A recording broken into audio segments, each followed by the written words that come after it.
वचन अखिल भारतीय संत मत सत्संग के संस्थापक और गृहस्थ में आनंद योग के जनक परम संत महात्मा परम पूज्य श्री यशपाल जी महाराज अर्थात परम पूज्य भाई साहब जी द्वारा प्रतिपादित इन अनमोल वचनों का पालन करना अति आवश्यक है।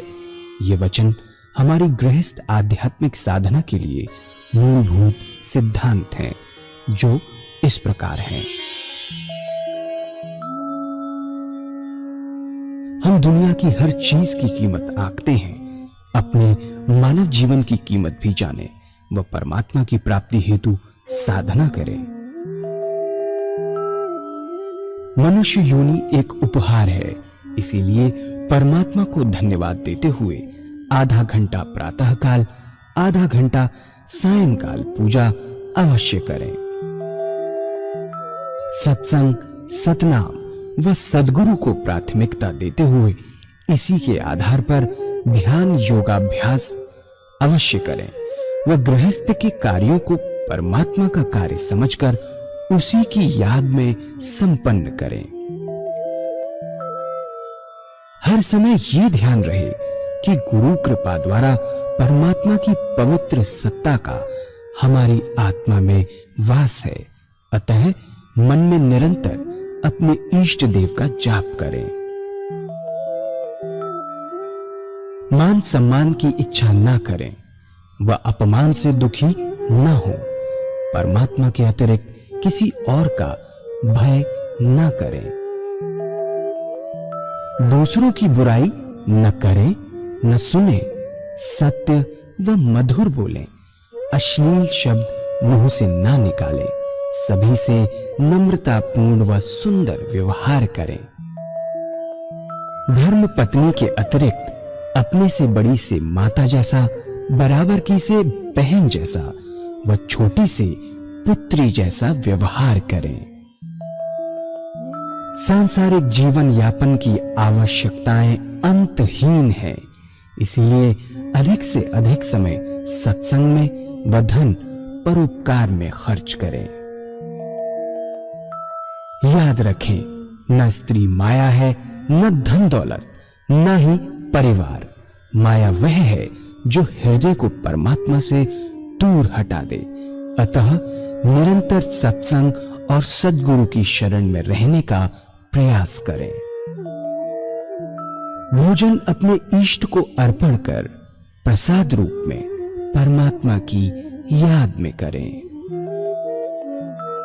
रात्रि में सोने से पहले अच्छे बुरे कार्यों का आत्मनिरीक्षण कर उसका समुचित पश्चाताप करते हुए ध्यान करें व प्रभु की गहरी याद में ही विश्राम करें। परमात्मा तू ही है, तेरी इच्छा पूर्ण हो।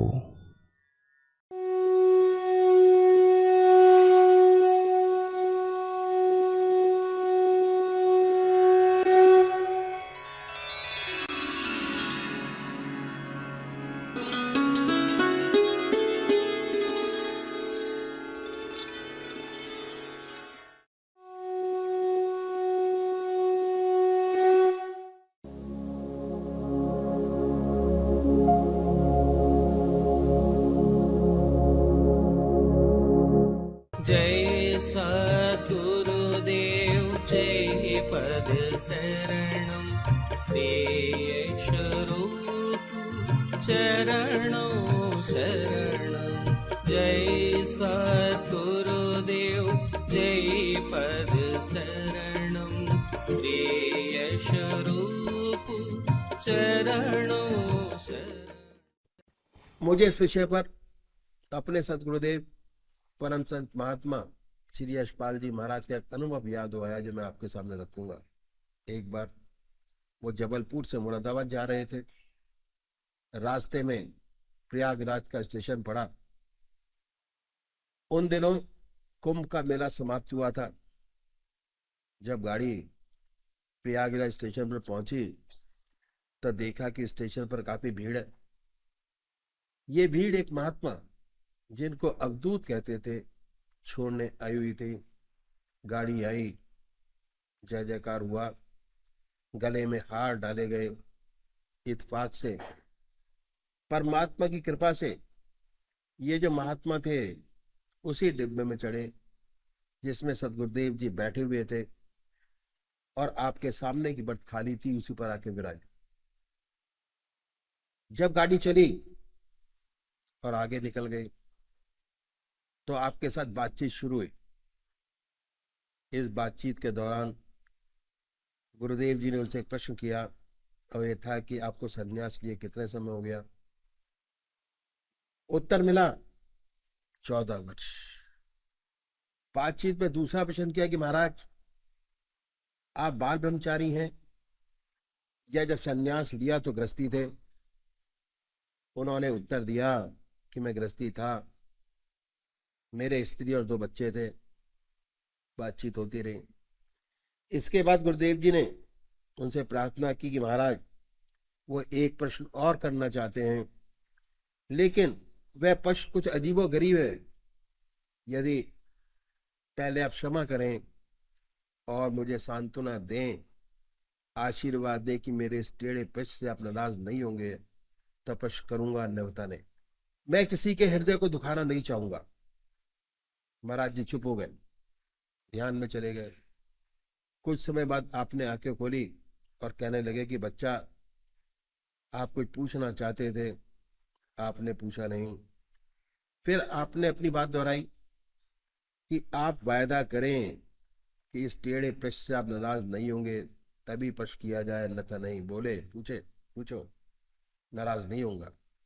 तब गुरुदेव जी ने तीसरा प्रश्न किया, और ये था कि क्या अभी भी आपको अपने बीवी बच्चों की याद आ जाती है? यह प्रश्न सुनकर वो खामोश हो गए, और ऐसा प्रतीत हुआ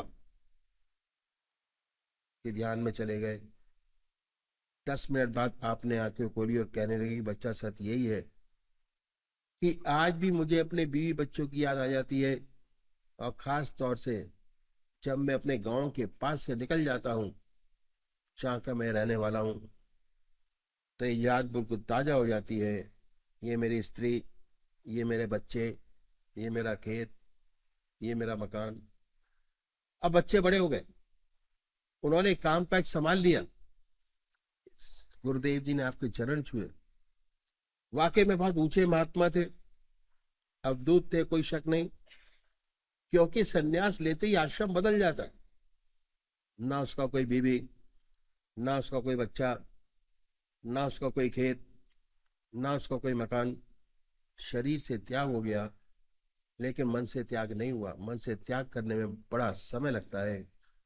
दूसरी बात और भी है कि त्याग का बड़ा अहंकार होता है। हम गृहस्थी लोग कभी कभी संसार से दुखी हो जाते हैं और अपना दुख सन्यासियों के पास जाकर कहते हैं कि महाराज हम दुखी हैं। मन में शांति नहीं, मन में चैन नहीं। कोई उपाय बतलाइए कि मन को शांति मिले। और ये उपाय भी बतलाते हैं, कहते हैं परमात्मा का ध्यान करो, उसी से सच्चा सुख और शांति मिलेगी। और हम गृहस्थी लोग करते भी है, लेकिन नहीं हो पाता। जब नहीं हो पाता, गृहस्थ में परेशान हो जाते हैं, तब मजबूर होकर चले जाते हैं। प्रश्न करते कि महाराज बनता नहीं, प्रश्न तो करते हैं, क्या करें? लेकिन ध्यान तो होता ही नहीं, मन नहीं मानता। तो अक्सर सुनने में आ जाता है कि भाई ये रास्ता सन्यासियों का है, आप तो गृहस्थी हो। तो सन्यास में शुरू शुरू से भावना पैदा हो जाती है कि हम कुछ श्रेणी में ऊपर हैं और सर्वसाधारण मनुष्य कुछ अलग है। सूक्ष्म अहंकार अंदर ही अंदर पैदा हो जाता है। जहां अहंकार है वहां परमात्मा नहीं। दूसरी बात और भी है कि ज्यादातर व्यक्ति किसी न किसी परेशानी में पड़कर दुखी होकर वैराग्य पैदा हो जाता है और सन्यास ले बैठते हैं। सन्यास लेने के बाद जीवन बदल जाता है। सन्यास के अपने यम नियम हैं, कठोर तपस्या, ब्रह्मचर्य, आसन की सिद्धि, प्राणायाम, बहुत से लोगों से तो ये बनता नहीं, जिनसे बनता है वह कठोरता से अपने मन को साधते हैं। इस अभ्यास में दबाव रहता है और दबाव के कारण बहुत सी रिद्धियां सिद्धियां प्राप्त हो जाती है, लेकिन उनके काम क्रोध, लोभ, मोह और अहंकार, ये जो दुश्मन है इस रास्ते के, समूल नष्ट नहीं हुए रहते, सुप्त हो गए होते हैं, दब गए होते हैं। अभ्यास के प्रेशर से मालूम होता है कि इन पर काबू हो गया, वास्तव में हुआ नहीं होता। जब ये संसार में आते हैं और सांसारिक वस्तुओं से संपर्क होता है, तो सुनाई पड़ता है कि विख्यात सन्यासी महात्मा थे, ऐसी बहुत सी अनहोनी बातें सुनाई पड़ती हैं। और वजह यही है कि जब तक परमात्मा की सच्ची प्राप्ति नहीं हो जाती, तब तक काम, क्रोध, लोभ, मोह और अहंकार से छुटकारा नहीं मिलता। जिन्हें परमात्मा की प्राप्ति हो जाती है, उनका इन पर नियंत्रण हो जाता है, ये उनके मित्र बन जाते हैं। ऐसा कोई योच कोटि का विरला होता है। अगर ऐसा होता है तो संसार का बड़ा कल्याण करता है। तो इस अभ्यास में दबाव शुरू से ही शामिल है। जैसे किसी स्प्रिंग को दबाकर रखें, हाथ से छूटा कहीं पर भी मार कर सकता है, और बिल्कुल यही दशा होती है। इस अभ्यास में दबाव शुरू से ही शामिल है और हर दबाव का रिएक्शन साथ साथ सामने आ जाता है। और सबको सोच समझ कर संन्यास के रास्ते में कदम रखना चाहिए, खासकर उन लोगों को जिन्होंने गृहस्थ आश्रम में प्रवेश कर लिया है। उन्हें तो संन्यास की बात कभी सोचनी नहीं चाहिए। करोड़ पीछे एक दो नजर आते, जैसे महात्मा बुद्ध, जो गृहस्थी थे, संसार छोड़ के चले गए और ईश्वर को प्राप्त किया, लेकिन 1000 पीछे 999 असफल होते हैं। न उनकी दुनिया रहती है न दीन। ऐसी बहुत सी घटनाएं सेवक के सामने आई। असफलता न इधर का रहा न उधर का, सर्विस छोड़ी, बच्चे छोड़े, कुछ ना कर पाया, बर्बाद हो गया। तो जिन्होंने गृहस्थ आश्रम में प्रवेश कर लिया है, उनके लिए ये रास्ता नहीं है। जो बाल ब्रह्मचारी है और जिनका जन्म से ही संस्कार बहुत ऊंचा है, उनकी बात तो अलग है। ऐसा व्यक्ति इस रास्ते में बहुत चमकेगा, करोड़ों का भला करेगा। हमारी ऐसी धारणा हो गई है कि गृहस्थियों के पास कोई रास्ता नहीं। बहुतों की ये धारणा है, और बहुतों की ये धारणा है कि 55 से 58 साल तक तो अपना काम करें, 58 साल के बाद रिटायर हो जाएंगे, तब भगवान का नाम लेंगे। ये बहुत बड़ी भूल है। 58 साल के बाद रिटायर हो जाने पर कुछ नहीं होता, तब भगवान का नाम नहीं लिया जा सकता। और आदतें क्योंकि इतनी मजबूत हो जाती हैं कि उन्हें बदल नहीं सकेंगे। शरीर भी जवाब देने लग जाता है।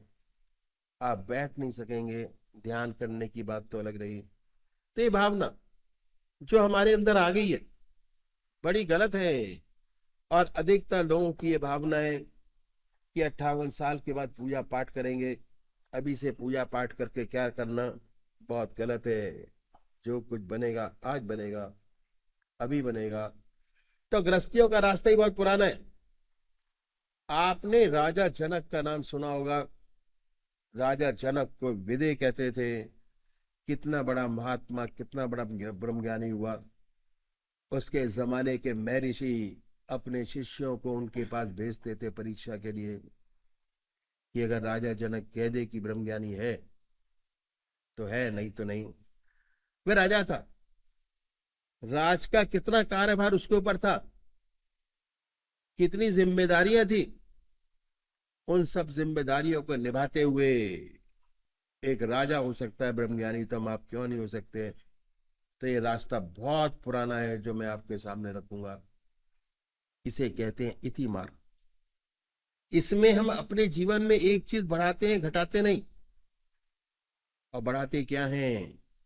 वह है परमात्मा का नाम, भगवान का नाम, और परमात्मा का नाम एक ऐसी बड़ी ज्योति है, अगर सच्चे तरीके से अपने मन में आ जाए तो अंधेरे को अपने आप दूर करती चली जाती है। जहां प्रकाश है वहां अंधेरा नहीं। लाइट आई, अंधेरा गया। वाल्मीकि महर्षि उल्टा नाम जपते जपते इतने ऊंचे महर्षि हुए कि रामायण पहले लिख दी, घटना बाद में घटी। लिख दिया कि ऐसा ऐसा होगा और वैसा वैसा हुआ।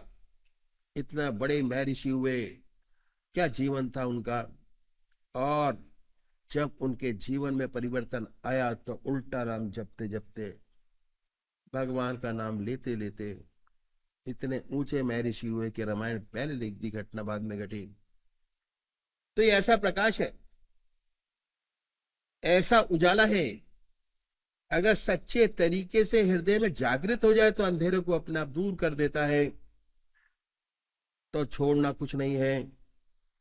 जो आपकी जिंदगी आज है उसमें एक चीज बढ़ाइए, और इस रास्ते पे चलने वाले जो हमारे सदगुरु हुए, एक पे के पीछे एक, उन्होंने परमात्मा को पाने के लिए, जीवन मुक्त अवस्था प्राप्त करने के लिए अपनी जिंदगी में बड़े कष्ट उठाए। उनकी जिंदगी बड़ी कठोर की थी। बड़ी कठिनाइयों में रहते हुए इस विद्या को न केवल उन्होंने प्राप्त किया, पर हमारे लिए कुछ गुर छोड़ गए। अपनी जिंदगी में जीवन मुक्त अवस्था प्राप्त करी। हमारा जो लक्ष्य है वो जीवन मुक्त अवस्था प्राप्त करना है। चाहे हम सन्यासी हो, चाहे हम गृहस्थी हो, चाहे किसी भी तरीके से क्यों न हम जीवन मुक्त अवस्था प्राप्त करें, ज्ञान मार्ग से, ध्यान से, सन्यास से, ग्रस्त से जीवन मुक्त अवस्था प्राप्त किए पानी में दो बात विशेष पैदा हो जाती है। पहली, निरंतर परमात्मा किया 24 घंटे भगवान का ध्यान निरंतर बना रहता है। चलते फिरते, खाते पीते, सोते जागते, संसार का हर व्यवहार करते ईश्वर की याद बनी रहती है। और दूसरी बात यह कि उसके जो कर्म है वे निष्काम कर्म हो जाते हैं, अहम निकल जाता है। दो बातें हैं, उसे स्थित पे कहिए या जीवन मुक्त कहिए में पैदा हो जाती हैं। अब देखना क्या है कि इसी दुनिया में रहते हुए दुनिया के सारे काम जैसे आज कर रहे हैं वैसे करते हुए कैसे उस परमात्मा का ध्यान बने, कैसे सच्ची निष्काम कर्मता प्राप्त हो और आदत बन जाए निष्काम कर्म करने की। इन सदगुरुओं ने, जिन्होंने अपने जीवन काल में जीवन मुक्त अवस्था प्राप्त करी, हमारे लिए एक रास्ता छोड़ गए। अगर इस रास्ते को अपनाएं तो हमारा रास्ता भी आसानी से तय हो जाए। हमारे बुजुर्गों ने, हमारे सदगुरुओं ने इस सारे साधन को 3 भागों में बांटा। 8-8 घंटे के हिसाब से 3 भागों में समय को भी बांटा। साधन का पहला स्टेप पूरा करने से आपके 8 घंटे अपने हो जाएंगे। साधन का दूसरा स्टेप पूरा कर लेने से 16 घंटे आपके अपने हो जाएंगे। साधन का तीसरा स्टेप पूरा कर लेने से 24 घंटे निरंतर परमात्मा की याद बनी रहेगी और सच्ची निष्काम कर्मता प्राप्त होगी। और जैसे काम आज आपके चल रहे हैं वैसे नहीं, उससे सुंदर आपके काम चलेंगे, क्योंकि परमात्मा की साया के अंदर रह के आप सारे काम करते होंगे, उसकी याद में करते होंगे। तो अभी मैं साधना की पहली सीढ़ी आपके सामने रखने की कोशिश करता हूं। इन संतों ने बताया कि परमात्मा ने बड़ी असीम दया कृपा कर हमको मनुष्य योनि प्रदान की है। ये उसकी देन है जो हमें प्राप्त है। मनुष्य योनि एक ऐसी योनि है जिसमें परमात्मा ने हमें विवेक बुद्धि दी है, कर्म करने की स्वाधीनता दी है। बाकी 84 लाख योनियां भोग योनियां हैं। इतना सुंदर मौका हमें ईश्वर ने दिया, उसका हमें पूरा पूरा लाभ उठाना चाहिए। बड़े भाग्य मानुष तन पावा, सुर दुर्लभ सदग्रंथन गावा, साधन धाम मोक्ष कर द्वारा। पाए न जहीं परलोक सवारा। ऐसी मनुष्य योनि जिसके लिए देवता भी तरसते हैं, क्योंकि मनुष्य योनि एक ऐसा साधन का क्षेत्र है, मोक्ष का दरवाजा है। इसमें ही परमात्मा ने हमें विवेक बुद्धि दी है, कर्म करने का अधिकार दिया है। हम चाहें प्रतिशील हो, उस परम पिता परमात्मा को प्राप्त कर सकते हैं। ये ऐसी योनि है, इसके लिए देवता भी तरसते हैं। तो ऐसा अवसर ईश्वर ने हमें दिया, हमें इसका पूरा पूरा लाभ उठाना चाहिए। जितने संत महात्मा हुए, जितने धर्म हुए, सबने इस मनुष्य योनि की भूरी भूरी प्रशंसा की है। कबीर साहब ने कहा है, कबीरा हर की भक्ति कर, तज विषा रस चौंच, बार बार नहीं पाई ये मानस जन्म की मौज। इस सेवक के गुरुदेव कहा करते थे कि विषय वासना के आनंदी, मिथ्या जन्म बिगाड़, मानस जन्म गरीब ने फिर कर ले हरि सो प्यार। ऐसा सुंदर अवसर हमें परमात्मा ने दिया। हमारे महर्षियों ने बताया कि चाहे अब सन्यासी हो चाहे गृहस्थी, आपको आधा घंटा सुबह संध्या वंदना अवश्य करनी चाहिए और आधा घंटा सायकाल। ये 2 समय निश्चित कर दिए कि संध्या वंदना अवश्य करनी चाहिए। और हमारे देश में 99% लोग परमात्मा को मानते हैं और अपने किसी न किसी ढंग से परमात्मा की पूजा करते हैं। बहुत से लोग तो आधा घंटे से ज्यादा भी करते हैं, लेकिन यदि उनसे पूछें कि इसका क्या लाभ, तो 4 बात बताने के खामोश हो जाते हैं। पहली बात यह कि भाई ईश्वर का नाम लेना अच्छी बात है। दूसरी बात, हमारे घर में मंदिर है, हमारे दादाजी पूजा करते थे, हमारे पिताजी पूजा करते हैं, हम करते हैं, और हमारे देखा देखी हमारे बच्चे करते हैं। गॉड फियरिंग है, रिचुअल्स निभाते हैं। मंदिर जाना, रिचुअल्स के काम सारे करते हैं और शारीरिक पूजा करते हैं। आप इससे ज्यादा क्या चाहते हैं? अगर मैं पूछें कि इससे कोई आंतरिक लाभ हुआ, तो ऐसे कम लोग होंगे जो कहेंगे हुआ।